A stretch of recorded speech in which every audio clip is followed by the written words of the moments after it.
En manchette, aujourd'hui, des nouvelles de l'île du Port et de Saint-Cuthbert. Bonjour à tous et bienvenue à votre bulletin d'information des nouvelles locales et régionales sur les ondes de CTRB. Alain Bellumeur, au Pépite, aujourd'hui, le 15 septembre 2025. En première partie, on se dirige vers l'île du Port. La semaine dernière, c'était le conseil municipal mensuel. Plusieurs sujets ont été abordés.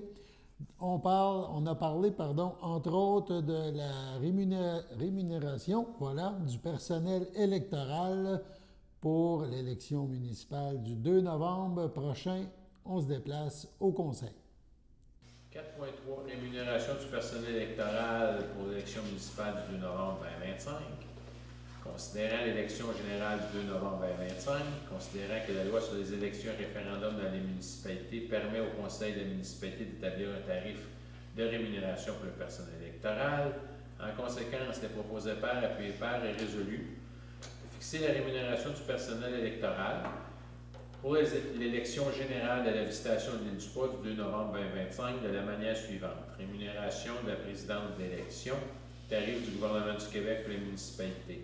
Rémunération du secrétaire d'élection, tarif du gouvernement du Québec pour les municipalités, 75% de la rémunération du président. Rémunération du personnel affecté aux commissions de révision, tarif du gouvernement du Québec pour les municipalités, réviseur 22,54 $, secrétaire 22,54 $, agent réviseur 19,32 $. Rémunération du personnel affecté au scrutin, tarif du gouvernement du Québec pour les municipalités, le scrutateur 20,13 $, secrétaire du bureau de vote 19,32 $, primo 20,13 $, et le président et membre de la table de vérification de l'identité des électeurs 16,10 $. Rémunération d'une procédure d'enregistrement, tarif du gouvernement du Québec pour les municipalités. Fonctionnaire de la municipalité, taux horaire de fonctionnaire pour chaque heure où il exerce ses fonctions dehors de ses heures habituelles de travail. Et non fonctionnaire de la municipalité, 19,32 $. C'est les tarifs essentiellement du gouvernement du Québec. Est-ce que quelqu'un fait la proposition? Oui. M. Serge Boucher propose. Est-ce que quelqu'un seconde? Mme Marie seconde. Est-ce que c'est unanime? Oui. Les élus ont aussi parlé de compensation 2024 pour la collecte sélective des matières recyclables. 5.4, troisième versement de la compensation 2024 pour la collecte sélective en matière recyclable. On a reçu le 21 août 2025 de Recyc Québec une confirmation du dépôt direct du troisième versement de la compensation de 2024 au montant de 4 421,99 $. Dans le cadre de compensation pour la collecte sélective des matières recyclables, ce montant représente 20 % du total de compensation 2024 provenant des entreprises Québec nous étendues. Le département des travaux publics a aussi retenu l'attention. Il a été question d'un octroi de contrat pour l'asphaltage, de rapiessage des routes et du programme d'aide à la voirie locale. On se déplace à l'île du Port pour la suite du conseil. 6 travaux publics, 6.1 octroi de contrat, asphaltage d'un ponceau sur le chemin rare. Je vais en profiter ici pour féliciter notre équipe de travaux publics qui ont reconstruit avec brio un ponceau sur le chemin rare. Et là, maintenant que c'est fait, il faut l'asphalter.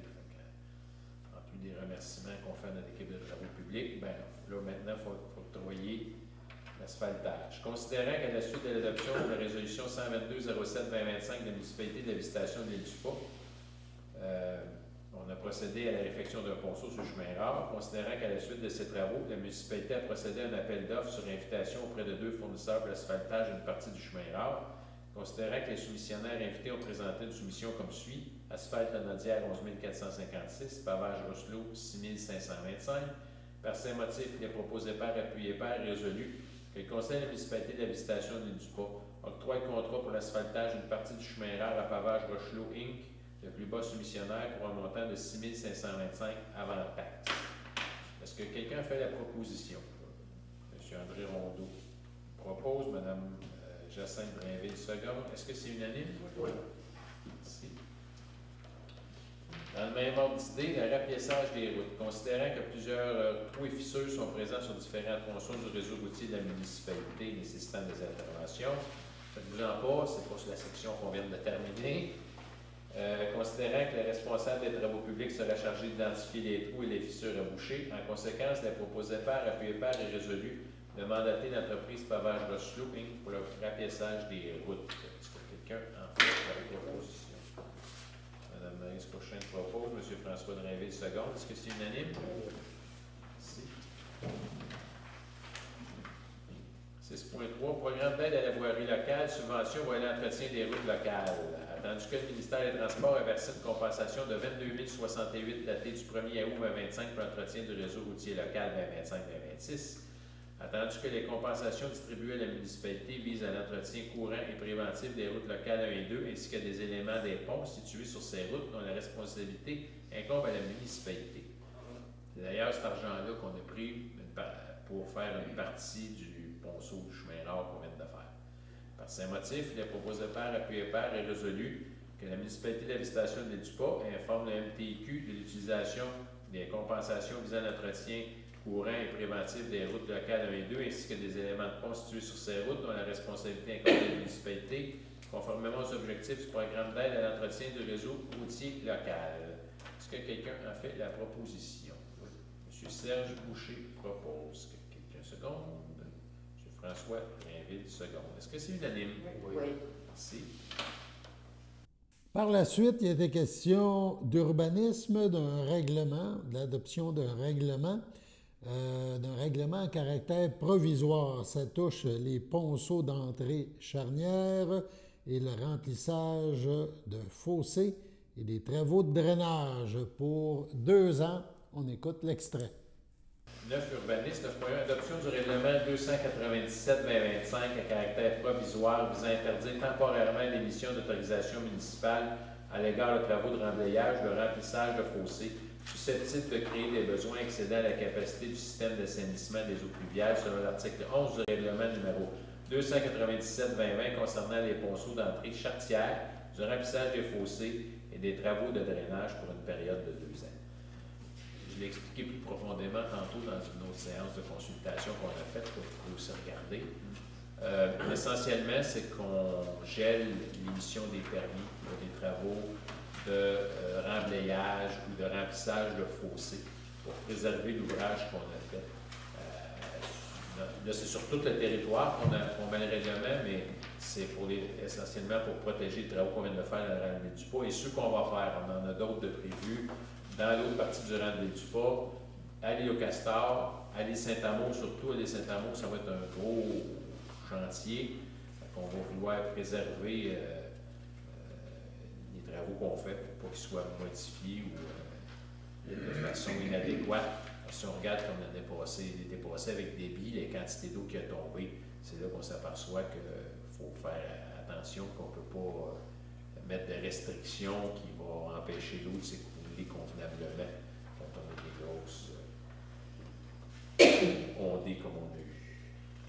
Article 1, le préambule fait partie intégrante du présent règlement. Article 2, il est interdit temporairement, pour une période de 2 ans pour la municipalité, de procéder à l'émission d'une autorisation municipale à l'égard d'une demande de travaux de remblayage ou de remplissage de fossés susceptibles de créer des besoins excédant la capacité du système d'assainissement des eaux pluviales déposé selon l'article 11 du règlement numéro 297-2020 concernant les ponceaux d'entrée charretière, du remplissage des fossés et des travaux de drainage. Article 3. Le présent règlement entre en vigueur conformément à la loi pour une période maximale de 2 ans, à moins de reconduction.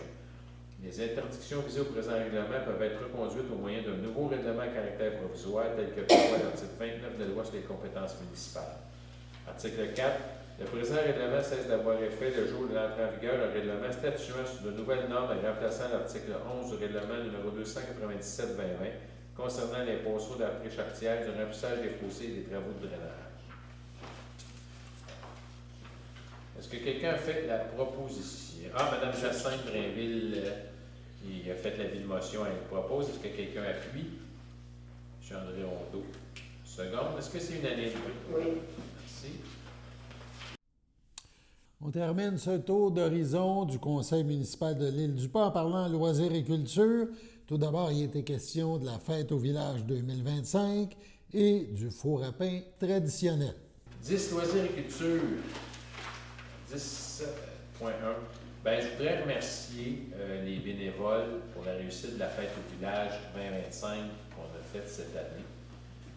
C'est à peu près,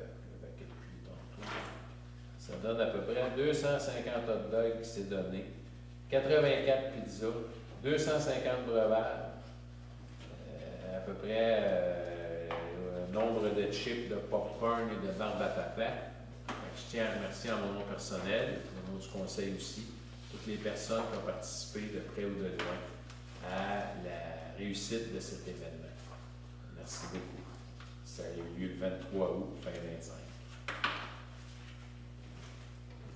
10.2, la boulangère et le maître-feu, formation pour le four à pain traditionnel. Lors de cette journée familiale, on a pris les noms pour ceux qui voulaient suivre le cours pour le four à pain traditionnel. Tandis que le Conseil de la municipalité de la Visitation de l'île-du-Pas décide d'offrir aux citoyens par le biais d'une formation l'usage du four à pain traditionnel, considérant que la municipalité de la Visitation de l'île-du-Pas a reçu une offre, soit celle de Mme Émilie Roy, élément de l'entreprise La Boulangère et le Maître-Feu, tandis que l'entreprise La Boulangère et le Maître-Feu offre deux options de formation. Une pour Maître-Feu et boulanger et boulange au four à pain traditionnel, l'autre Maître-Feu fabrication de pain. En conséquence, les proposés par appui et par est résolu d'accepter l'offre de service. On y va avec la deuxième. De Maître-Feu fabrication de pain pour une somme de 1 000 $ pour la formation du four à pain traditionnel auprès de Mme Émilie Roy, élément. De l'entreprise La Boulangère et le Maître-Feu. D'offrir la formation aux personnes désireuses d'apprendre à utiliser le four à pain traditionnel pour un coût de 20 $ par participant. Est-ce que quelqu'un a fait la proposition? M. François Rainville propose que quelqu'un seconde. Est-ce que c'est unanime? Oui. Merci. Maintenant, allons à la pause. Votre station de télévision de Berthierville vous invite cordialement à son bingo hebdomadaire télédiffusé tous les samedis matins dès 9h30. Depuis longtemps, les fans de CTRB se divisent le joyeux montant de 600 $ chaque semaine à cette joute de bingo. N'oublions pas non plus le super bingo mensuel d'une cagnotte de 2000 $ que vous pourriez vous partager chaque premier samedi du mois. Un moment de fébrilité qui pourrait devenir payant pour plusieurs d'entre vous. Pour vous procurer ces fameuses cartes de jeu, les dépositaires participants sont à Berthierville, le dépanneur Formule 1, la station-service Armois sur le boulevard Gilles Villeneuve, le marché IGA Extra Famille Mont-d'Or sur la rue Gabrielle Brissette, le marché Métro Boucher sur la rue Notre-Dame et la pharmacie Proxime sur la rue Frontenac. À Saint-Ignace-de-Loyola, le dépanneur Proxy sur la rue de la Traverse, la boucherie Aldo sur le rang Saint-Michel. C'est donc un rendez-vous hebdomadaire chaque samedi matin à 9h30 sur les ondes de CTRB, votre télévision locale et régionale, celle-ci toujours en haute définition. Toute l'équipe de CTRB vous remercie de votre fidélité et vous souhaite bonne chance.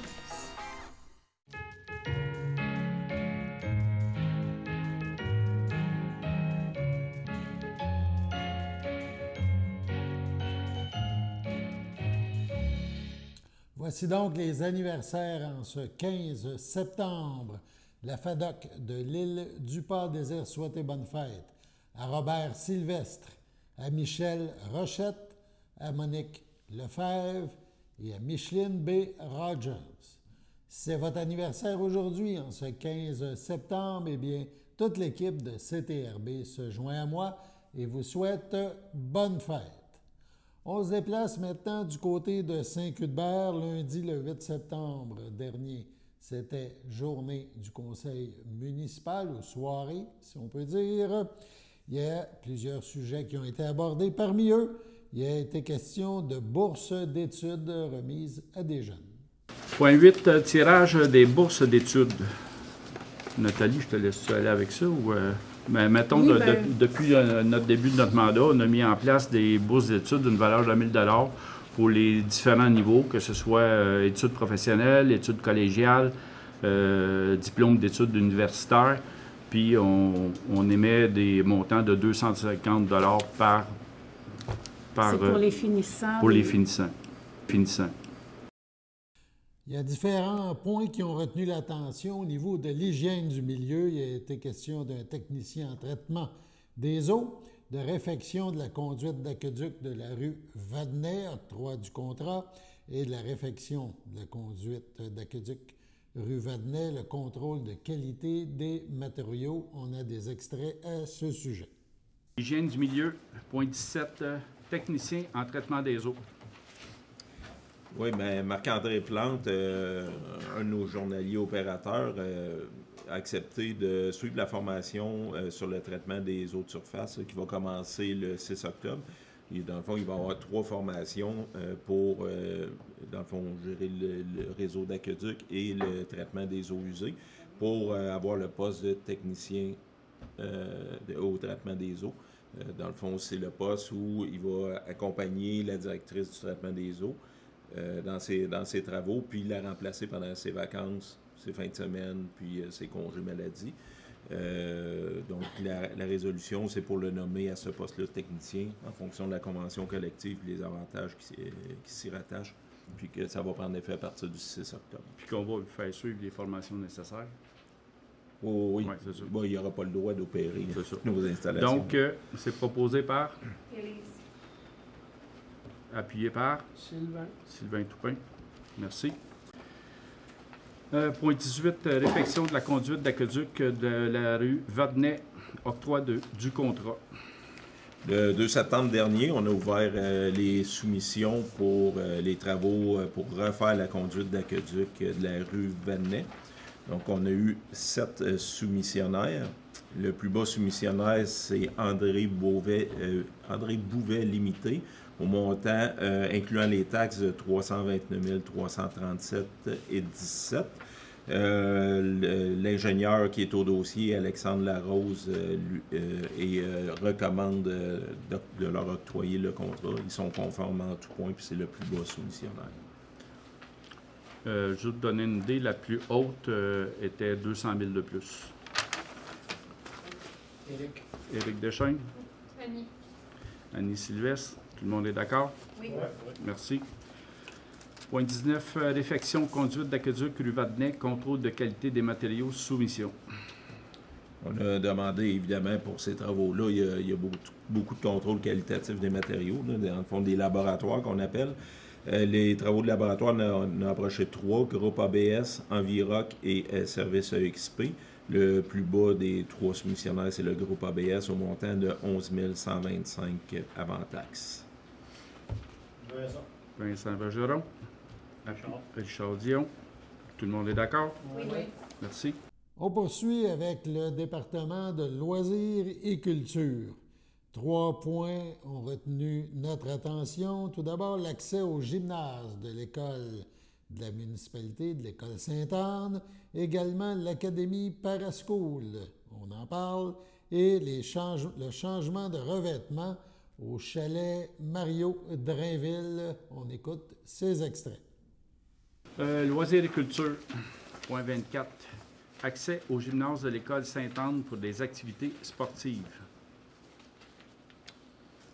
Tu voulais-tu parler de ce point-là? Oui, c'est la résolution qu'on passe annuellement pour prêter le gymnase de l'école pour le karaté et cette année, spécialement au STEP aussi, là, étant donné qu'on a des rénovations à la salle municipale, l'ancienne salle municipale. Alors, c'est la résolution qui permet à ces groupes-là d'aller tenir leurs activités dans le gymnase de l'école Sainte-Anne, conformément à l'entente qu'on a avec la commission scolaire.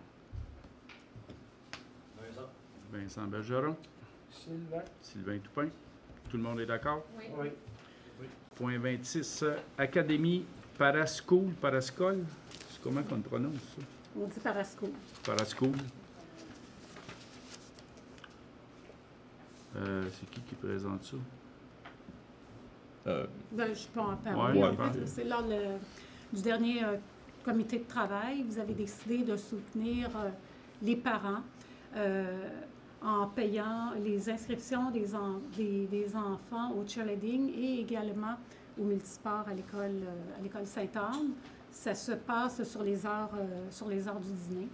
Alors, c'est une contribution au total de 8 800 $ que vous offrez pour que les enfants puissent pratiquer les sports et activités de loisirs et dans le cadre aussi là, de votre volonté de soutenir financièrement les familles aussi. Disons que ça rentre dans notre budget d'activités sportives. On avait établi là, de soutenir les familles avec le budget pour les activités sportives et de loisirs. Ouais, puis il y a aussi le budget qui était accordé pour soutenir les activités à l'école Sainte-Anne. En plus. Qui sert à payer ça. Donc, c'est proposé par Vincent Bergeron, Sylvain Toupin. Tout le monde est d'accord? Oui. Point 29. Changement du revêtement du chalet Mario Drainville.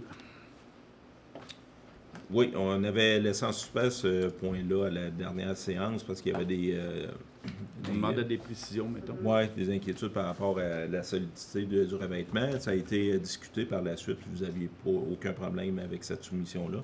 Donc, c'est la résolution pour octroyer les travaux à rénovation David Barthes au montant de 9 500 $ pour réparer le revêtement extérieur du chalet Mario Drainville.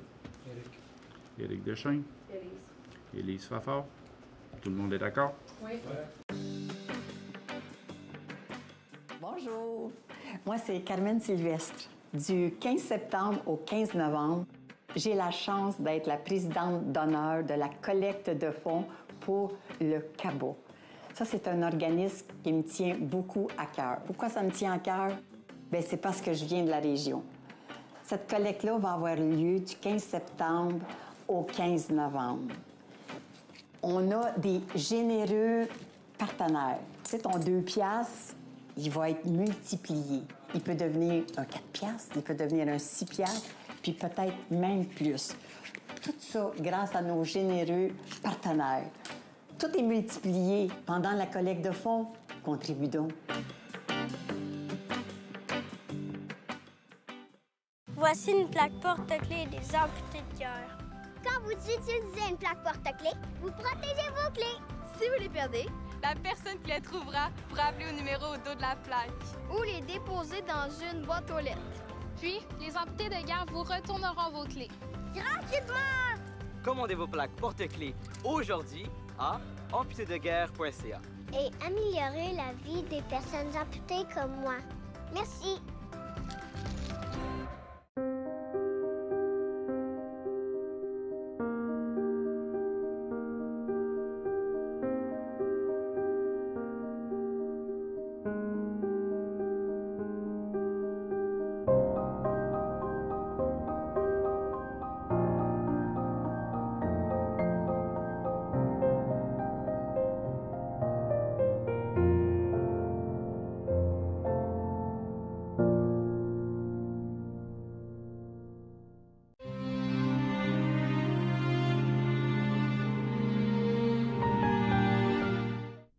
C'est avec une profonde tristesse que nous annonçons le décès de Gaétane Laroche-Paré, survenu le 28 août dernier à l'aube de ses 98 ans.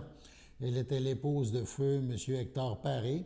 Elle laisse dans le deuil sa fille Sylvie et son conjoint Paul Michaud, ses 4 petits-enfants, Julien Michaud, Mélissa Mongeau, Claire-Hélène Michaud, Stéphane Perron, Gabriel Michaud, Rodrigo De Castro, et Hubert Michaud. Ses 2 arrière-petits-enfants, Gabriella et Xavier Michaud, son frère Jacques Laroche, Réjeanne Plouffe, et ses belles-sœurs Gisèle Saint-Georges, Thérèse Paré, Louise Paré, Élise Paré, ses neveux et nièces, la belle famille de sa fille, les Michaud, les amis de sa fille et de ses petits-enfants, ainsi que ses 2 grandes amies, Bertrande Leclerc et Françoise Laferrière. C'était une femme extraordinaire, érudite, humble, que tous et toutes adoraient. La famille vous accueillera vendredi 19 septembre de 15h au complexe funéraire Thériault, rue Notre-Dame à Berthierville. Un hommage aura lieu cette même journée à 17h. Au CHDL de Saint-Charles-Borromée, le 19 août dernier, à 70 ans, Est décédée Mme Louise Roch, épouse de M. Michel Hérard, demeurant à Saint-Ignace de Loyola. Elle laisse dans le deuil, outre son époux, ses enfants, Martin Hérard, Élise Paré, Isabelle Hérard, Martin Bricot, Lily Annie Hérard, Guillaume Turgeon, ses petits-enfants, Alexandre, Jacqueline, Charlotte, Mathéo et Zoé.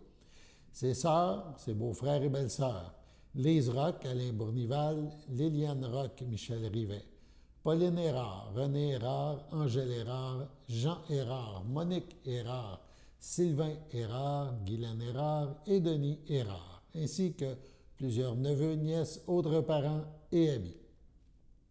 La famille vous accueillera le 27 septembre dès 13h en l'église Sainte-Geneviève de Berthier, rue Montcalm à Berthierville. Les funérailles suivront à 14h. À l'hôpital Notre-Dame de Montréal, le 6 septembre, à 90 ans, est décédée Mme Normande Brunel, épouse de feu Martin Hainaut, demeurant à Montréal.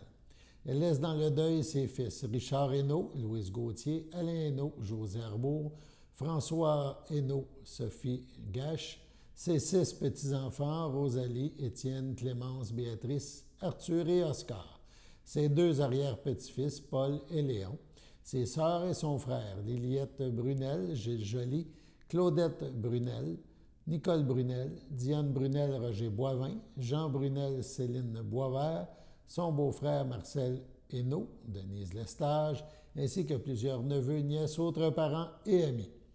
La famille vous accueillera samedi 27 septembre dès 9h30 au complexe funéraire Efterio, 741 Notre-Dame à Berthierville. Suivront les funérailles à l'église Sainte-Geneviève de Berthier à 11h. Madame Brunel sera inhumée au cimetière de Berthierville le même jour. Sur ce, on passe à la météo.